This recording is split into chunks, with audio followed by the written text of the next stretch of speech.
धीरे धीरे रे मना, धीरे ही सब कुछ होए। माली सींचे 100 घड़ा, रथु आए फल हुए।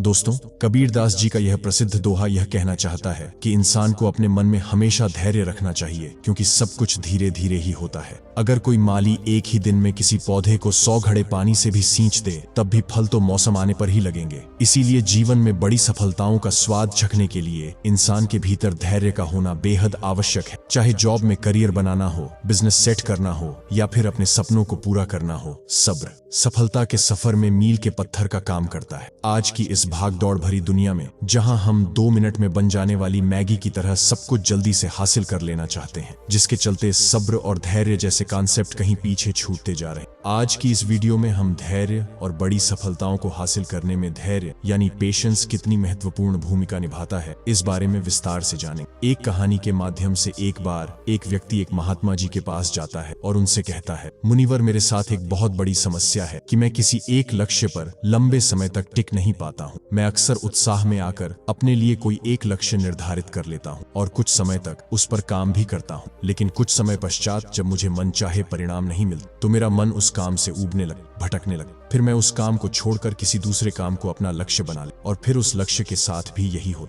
जब मुझे उसमें भी अपने मनचाहे परिणाम नहीं मिलते तो मैं उसे भी छोड़ देता हूँ और किसी तीसरे काम को अपना लक्ष्य बना लेता हूँ, और सालों से मेरे साथ यही होता रहा है। मुझे यह भी पता है कि अपने बार बार लक्ष्य बदलने की आदत की वजह से ही मैं आज तक किसी भी काम में सफल नहीं हो पाया हूँ। लेकिन मैं क्या करूँ? बहुत प्रयास करने के बाद भी मैं अपनी इस आदत को छोड़ नहीं पा रहा हूँ। मुनिवर, मैं आपके पास बड़ी उम्मीद लेकर आया हूँ। कृपया मुझे कोई ऐसा तरीका बताएं जिससे मैं अपनी इस आदत को छोड़कर एक लक्ष्य पर तब तक टिका रह सकूं जब तक मैं उस लक्ष्य को हासिल न कर लूं। महात्मा जी ने उस व्यक्ति की बात पूरे ध्यान से सुनी और फिर कहना शुरू किया, सब्र का फल मीठा हो। ये प्रसिद्ध मुहावरा तो तुमने सुना ही होगा, जिसका अर्थ है धैर्य के साथ काम करने से परिणाम अच्छे मिलते। लेकिन यह जरूरी तो नहीं कि परिणाम हर बार हमारी उम्मीद के अनुसार और अच्छे ही हों। बहुत बार ऐसा होता है कि हमारी सारी कोशिशों के बावजूद कुछ न कुछ कमी रह जाती है और परिणाम हमारी उम्मीदों को पूरा नहीं करते। ऐसी स्थिति में ज्यादातर लोग अपना धैर्य खो देते, जबकि ऐसे समय में ही इंसान के धैर्य की असली परख होती है। सब्र का टूट जाना अक्सर एक आम बात है, और यह तब होता है जब चीजें उतनी जल्दी नहीं होती जितना हम चाहते हैं। लेकिन यह आदत आम बात तभी तक है जब एक निश्चित समय के लिए हो और इससे होने वाले नुकसान कम हो। बार बार और जल्दी जल्दी अपने धैर्य को खोना हमें शारीरिक और मानसिक रूप से नुकसान पहुंचाता है। साथ ही यह हमारे सामाजिक जीवन को भी बर्बाद कर सकता है, क्योंकि बार बार अपना सब्र खोने से लोगों का हम पर से विश्वास पूरी तरह खत्म हो जाता है। जाहिर सी बात है, ऐसी मानसिकता के साथ तुम अपने लक्ष्य पर केंद्रित कैसे रह पाओगे? और आज के इस भागदौड़ भरी जिंदगी में, जहां मन को भटकाने वाली इतनी सारी चीजें हैं, ऐसी स्थिति में लंबे समय तक किसी एक काम पर अपने ध्यान को लगाए रख पाना मुश्किल होता जा रहा है। तो फिर इसका समाधान क्या है? इसका समाधान है मन को शांत रखने का प्रयास और जागरूकता का अभ्यास करना। जागरूकता यानी मन को वर्तमान में स्थिर और केंद्रित रखना। वर्तमान में जो कुछ भी हो रहा है उसमें डूब जाना, खो जाना, लीन हो जाना ही जागरूकता है। ध्यान है, इसमें अतीत या भविष्य से ध्यान हटाकर पूरी तरह वर्तमान में रहना होता है, और तुम जो कुछ भी कर रहे हो उसे पूरी तरह से महसूस करना। ये एक ऐसा अभ्यास है जिसे नियमित रूप से करने से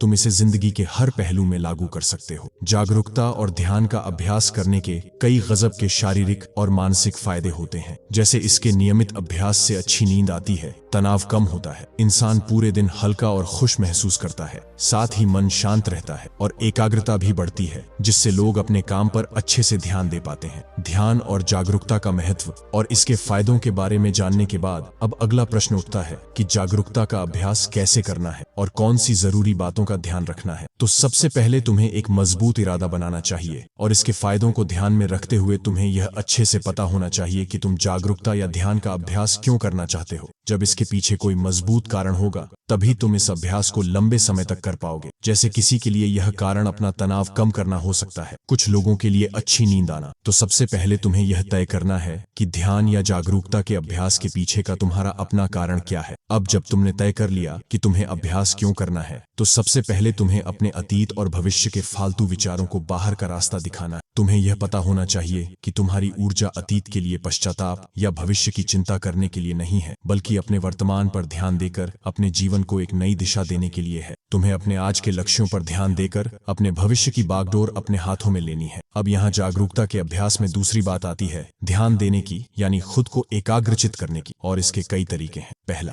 तुम किसी शांत जगह पर आरामदायक स्थिति में बैठ जाओ और अपनी आती जाती सांसों पर ध्यान दो कि कैसे सांस तुम्हारी नाक से तुम्हारे शरीर के अंदर जा रही है और फिर कैसे बाहर निकल रही है। सारा ध्यान सिर्फ इसी पर लगाना है। दूसरा तरीका है कि तुम शांति से बैठकर अपने मन में चलने वाले विचारों पर ध्यान दे सकते हो। तुम्हें मन में चल रहे विचारों को सिर्फ देखना है, किसी विचार को पकड़ना नहीं है। विचार आएंगे और गायब हो जाएंगे। तुम्हें बस देखना है सड़क के किनारे बैठे उस आदमी की तरह जो वहां से आते जाते राहगीरों को देख रहा है लेकिन किसी को रोक नहीं रहा। या कुछ लोग अपने भगवान या मंत्रों का जाप भी करते हैं, जिसका जहां मन लगे या जिसके लिए जो तरीका काम करे सभी सही है। पर यहाँ सबसे महत्वपूर्ण बात है ध्यान देने की, एकाग्रचित रहने की, फिर चाहे वह किसी भी तरीके से हो। इसी तरह जागरूकता का अभ्यास करने का एक और जबरदस्त तरीका है और वह है अभी वर्तमान में तुम्हारे आसपास जो कुछ भी हो रहा है उस पर ध्यान देना। जैसे किसी चीज की आवाज, सुगंध, हवा या फिर तुम कहीं चल रहे हो तो उसके आसपास की हर एक चीज पर बारीकी से ध्यान दो। ऐसे ही अगर कुछ खा रहे हो तो उसका स्वाद, आकार, रंग, सुगंध, हर एक चीज को देखते और महसूस करते हुए उसे खाना। इस तरह अपनी सारी इंद्रियों की मदद से जागरूकता का अभ्यास बड़े ही शानदार तरीके से किया जा सकता है। इसमें अलग से किसी शांत जगह जाने की जरूरत नहीं,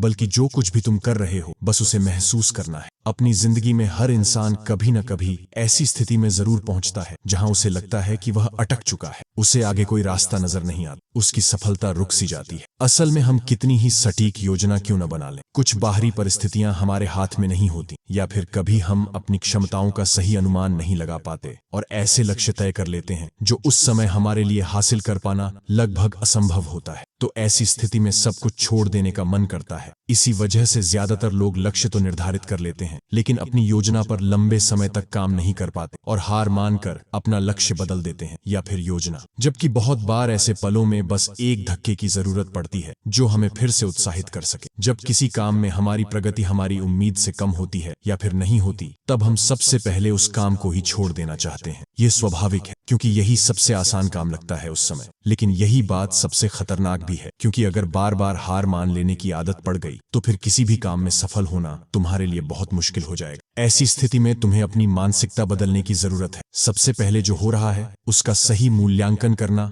गलतियों का पता लगाना और फिर उसके हिसाब से योजनाओं को नए तरीके से बनाने की जरूरत होती है। भविष्य की चिंता छोड़कर वर्तमान के काम पर अपना ध्यान लगाना और मन लगाकर अपने काम को पूरी जागरूकता के साथ करना तुम्हें फिर से अंदर से उत्साह से भर देगा। तुम्हें इस बात को हमेशा याद रखना है कि मुश्किलें और असफलताएं भी जिंदगी का एक हिस्सा हैं। ये हमें कुछ नया सिखाते हैं और हमारे व्यक्तित्व निर्माण में महत्वपूर्ण भूमिका निभाते हैं। अपनी मानसिकता को एक नई सोच देकर तुम सफलता के बीच में आने वाली छोटी छोटी असफलताओं को एक मौके के रूप में देख सकते हो। तुम्हें अपने अंदर एक सकारात्मक मानसिकता विकसित करनी चाहिए जो भविष्य में आने वाली चुनौतियों के लिए तुम्हें मानसिक रूप से तैयार रखेगा। तुम अपने सोचने का नजरिया बदलकर अपनी परिस्थितियां बदल सकते हो। हमेशा ऐसे लक्ष्य तय करो जो हासिल किए जा सकते हो। अक्सर असफलता या आगे न बढ़ पाने का एक बड़ा कारण यह भी होता है कि व्यक्ति खुद से ऐसी ऐसी उम्मीदें पाल लेता है जिसे पूरा कर पाना बहुत ही मुश्किल होता है और फिर वह जल्दी ही निराश और उदास हो जाता है। अगर तुमने समाज या घर वालों के दबाव में आकर कोई ऐसा लक्ष्य तय कर ली जो न तो वास्तविक है और न ही पाने योग्य है, तो फिर तुम उसे पाने के लिए चाहे कितनी ही अच्छी योजना बना, सफलता मिलने की संभावना बहुत ही कम होगी। हम अपने आसपास देखते हैं कि लोग सालों साल अवास्तविक लक्ष्य बनाकर उसके पीछे बर्बाद कर देते हैं और आखिरकार एक दिन थक कर हार मान लेते हैं। जबकि अगर सही योजना और कड़ी मेहनत के बाद भी तुम्हें उचित परिणाम नहीं मिल रहे हैं तो फिर तुम्हें अपने लक्ष्य में कुछ बदलाव करने की जरूरत है और ऐसा करने से तुम किसी से कमतर नहीं हो जाते। हम सब अलग हैं, हमारे अंदर अलग अलग विशेषताएं हैं, हमारी सोच अलग है, हमारी परिस्थितियां अलग थीं, हमारे सपने अलग हैं। इसीलिए किसी की देखा देखी, किसी की नकल न करके, किसी के दबाव में न आकर तुम अपने लिए वह लक्ष्य बनाओ जो तुम्हारे लिए सबसे सही हो। तभी तुम अपना सर्वश्रेष्ठ प्रदर्शन कर सकते हो और इसमें सफल होने की सबसे ज्यादा संभावना भी है। जब लोगों को उम्मीद के अनुसार परिणाम नहीं मिलते तो वह भूल जाते हैं कि उन्होंने यह लक्ष्य क्यों बनाया था। अपने लक्ष्य हासिल करने के लिए जब हम योजना बनाते हैं तो इसके पीछे दो प्रमुख कारण होते हैं, एक आंतरिक और दूसरा बाहरी। जब किसी भी काम में प्रगति धीमी पड़ जाए या तुम्हारा आगे उस काम को करने का मन न करे या फिर तुम हार मान लो कि मुझसे नहीं होगा, ऐसी स्थिति में तुम्हें अपने क्यों को याद करना है कि तुमने यह लक्ष्य क्यों बनाया था। खुद को याद दिलाना है कि अगर तुम हार मान लोगे तो इससे तुम्हारे अपने और तुमसे जुड़े लोगों के जीवन पर क्या प्रभाव पड़े। अपने लक्ष्य के पीछे के मजबूत कारण को याद करना तुम्हें ऐसी स्थिति में हौसला देगा जब तुम हार मानने वाले हो। हमारी उम्मीद यह बताती है कि जो काम हम कर रहे हैं उसका परिणाम कैसा होना चाहिए। हम कितनी और कैसी उम्मीद रखेंगे यह बहुत सी चीजों पर निर्भर करता है, जैसे हमारे अतीत के अनुभव, समाज की राय, बाहरी परिस्थितियां इत्यादि शामिल हैं। तुमने भी अनुभव किया होगा कि जब तुम्हारे परिवार, समाज या आसपास के लोग अच्छा कर रहे होते हैं तो तुम्हारे ऊपर भी उनसे अच्छा करने का तनाव बढ़ने लगता है। लेकिन ऐसी स्थिति में तुम्हें किसी की देखा देखी या दबाव में आकर कोई काम नहीं करना चाहिए, बल्कि अपनी काबिलियत, समय, परिस्थिति, जानकारी के अनुसार ही अपना लक्ष्य तय करके उस पर काम करना चाहिए। वैसे भी इस दुनिया में सबके सारे सपने कहाँ पूरे होते हैं, लेकिन उम्मीद पूरी न होने की स्थिति में कुछ लोग टूट जाते हैं और हार मान लेते हैं, जबकि वहीं दूसरी तरफ कुछ लोग नए सिरे से नए जोश के साथ उस काम को पूरा करने में जुट जाते हैं। कभी सोचा है ऐसा क्यों होता है कि एक ही परिस्थिति में लोग इतनी अलग अलग प्रतिक्रिया क्यों देते हैं? क्योंकि हम सब एक दूसरे से अलग हैं, हमारी सोच और क्षमताएं अलग अलग हैं। वैसे उम्मीद या अपेक्षाएं रखना गलत नहीं है, क्योंकि यह हमें अंदर से उत्साहित और जोशीला बनाए रखती है। लेकिन जरूरत से अधिक उम्मीद और अपेक्षाएं रखना चिंता और तनाव का कारण बन सकती है। इसीलिए हमारी अपेक्षाएं हमेशा वास्तविक होनी चाहिए, क्योंकि निराशा का सबसे बड़ा कारण होता है अवास्तविक लक्ष्य बना लेना। तुम्हें अपने लक्ष्य तय करने से पहले अपनी योग्यता, जानकारी, पसंद, परिस्थितियां, समय और उपलब्ध संसाधन पर ध्यान देना चाहिए और उसी के अनुसार अपना लक्ष्य बनाना चाहिए, ताकि तुम अपनी क्षमताओं और जानकारियों का सही उपयोग करके अपना सर्वश्रेष्ठ प्रदर्शन कर सको, ना कि किसी की देखा देखी या प्रभाव में आकर। खुद को ऐसे काम में झोंक दो जिसके लिए तुम्हें बाद में पछताना पड़े। श्रीमद् भगवत गीता में कहा गया है कि कर्म करो, फल की चिंता मत करो, यानी कि सिर्फ परिणाम की लालच में काम न करें, बल्कि उसके सफर का भी आनंद उठाएं। परिणाम मिलने में समय लगता है और बहुत बार वह हमारी उम्मीदों से मेल नहीं खाता, लेकिन जब हम उस काम की प्रक्रिया में खुशी महसूस करना शुरू कर देते हैं तब हम अपना सर्वश्रेष्ठ कर रहे होते हैं। फिर वह काम हमारे लिए काम नहीं बल्कि आनंद का स्रोत बन जाता है। सफलता की राह पर अक्सर उतार चढ़ाव आते ही रहते हैं, बहुत सी मुश्किलों और चुनौतियों का सामना करना पड़ता है। इसी तरह बहुत बार परिणाम तुम्हारी सोच के बिल्कुल विपरीत हो, लेकिन अगर तुम्हें उस काम को करने में ही आनंद आ रहा है तो तुम उदास और हताश होने से बच जाओ। कहते हैं कि जिंदगी का क्या भरोसा, कब किस मोड़ पर ले आए। जीवन पूरी तरह से अनिश्चित है और हमेशा हमारी योजना के अनुसार चीजें नहीं हो सकती, क्योंकि इसमें बाहरी परिस्थितियां भी अपना असर डालती जिन पर हमारा कोई बस नहीं चलता। इसीलिए जरूरी है कि हमारी उम्मीदों में थोड़ा लचीलापन हो। हमें किसी भी तरह के अनचाहे परिणाम के लिए हमेशा मानसिक रूप से तैयार रहना चाहिए। इसलिए अचानक परिस्थितियां बदलने पर व्यक्ति को सदमा नहीं लगता और वह सकारात्मक सोच के साथ आगे आने वाली चुनौतियों का डटकर सामना कर सकता है।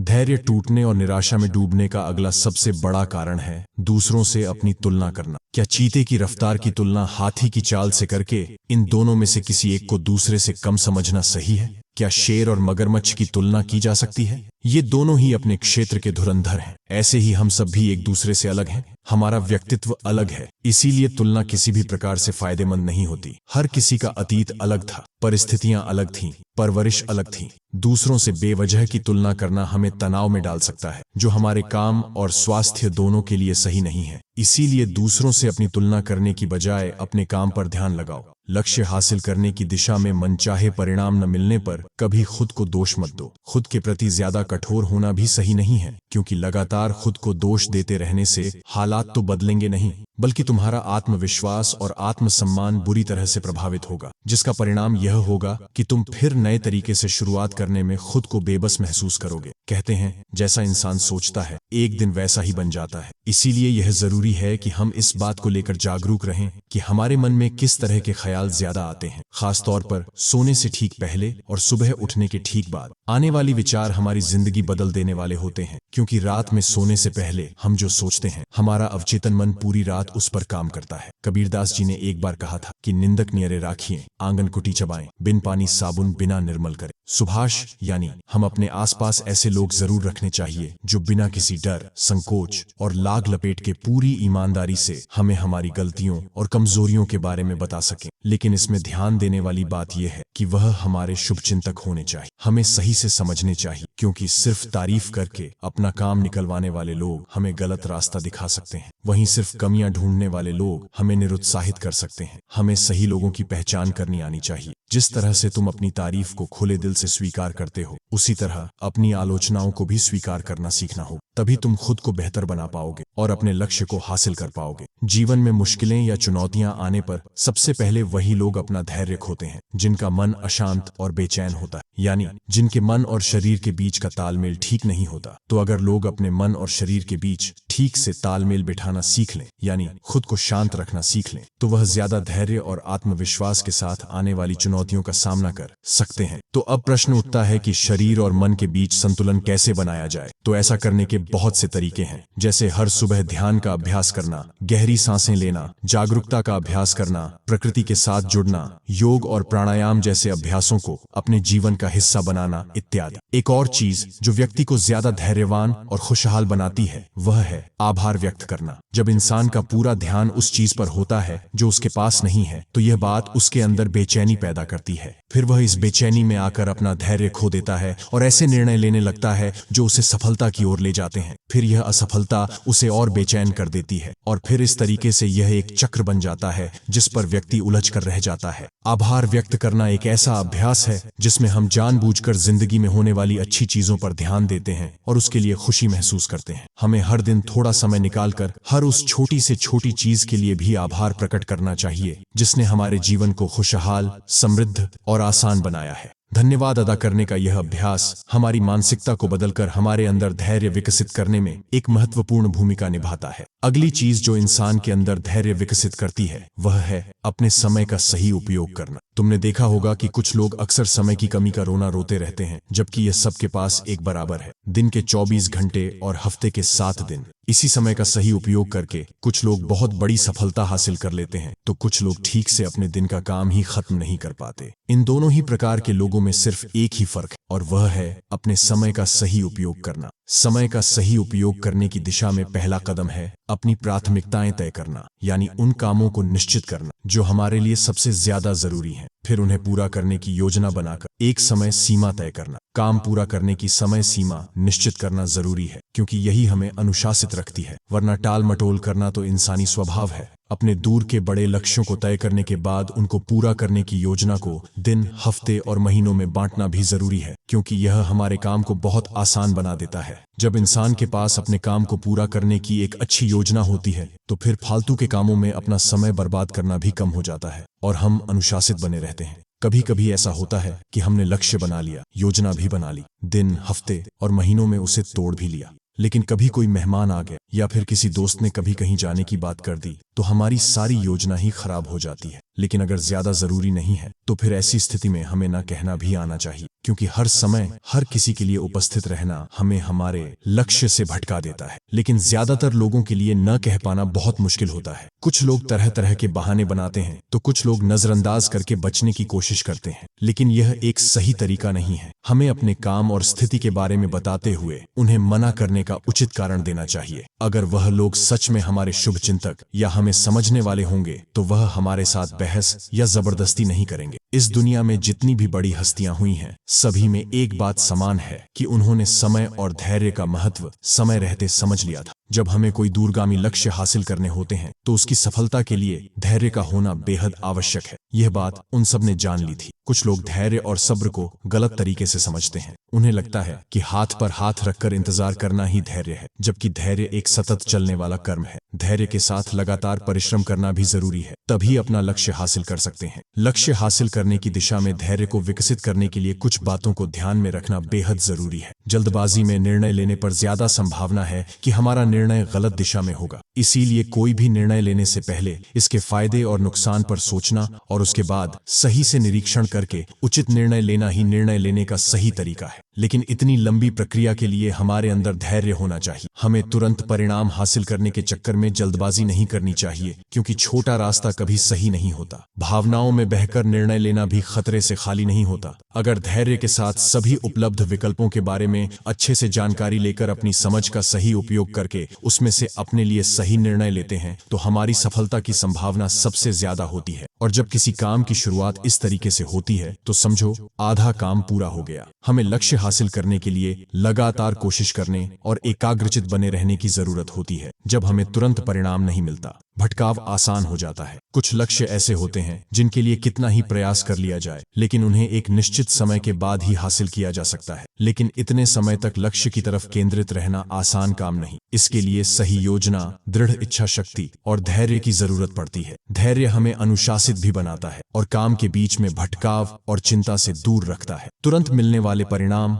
हमें और जल्दी हासिल करने का लालच देते हैं। इससे होता यह है कि हम जो भी छोटी छोटी सफलता या लक्ष्य हासिल करते हैं उसके लिए खुश होना भूल जाते हैं, जिससे हमारे अंदर उस छोटी सफलता का उत्साह नहीं आ पाता और हम उसी तनावपूर्ण स्थिति में बने रहते हैं जो काम के बीच में होती है। बूंद बूंद से ही सागर बनता है। हर काम के लिए एक निश्चित समय लगता है। बदलता मौसम भी इस बात को सिद्ध करता है। बड़े और महत्वपूर्ण लक्ष्यों को हासिल करने में समय, दृढ़ता और धैर्य लगता है। बड़े लक्ष्य के लिए बड़े धैर्य की भी जरूरत पड़ती है, क्योंकि धैर्य हमें डटे रहने में मदद करता है। ऐसे समय में जब कोई परिणाम मिलता न दिखाई दे, धैर्य हमारी निराशा को दूर करता है और हौसला बढ़ाता है, जिससे हम अपने लक्ष्य को हासिल करने की दिशा में लंबे समय तक पूरी दृढ़ता और आत्मविश्वास के साथ लगे रहते हैं। इतना कहने के बाद महात्मा जी ने अपनी बात समाप्त की और वह मौन हो गए। उस व्यक्ति को भी धैर्य और सफलता प्राप्ति में धैर्य के महत्व का अर्थ पता चल चुका था। उसने इस जानकारी के लिए महात्मा जी का धन्यवाद किया और वहां से चला गया। दोस्तों, मुझे उम्मीद है कि आपको भी इस वीडियो से काफी कुछ सीखने को मिला होगा। धन्यवाद।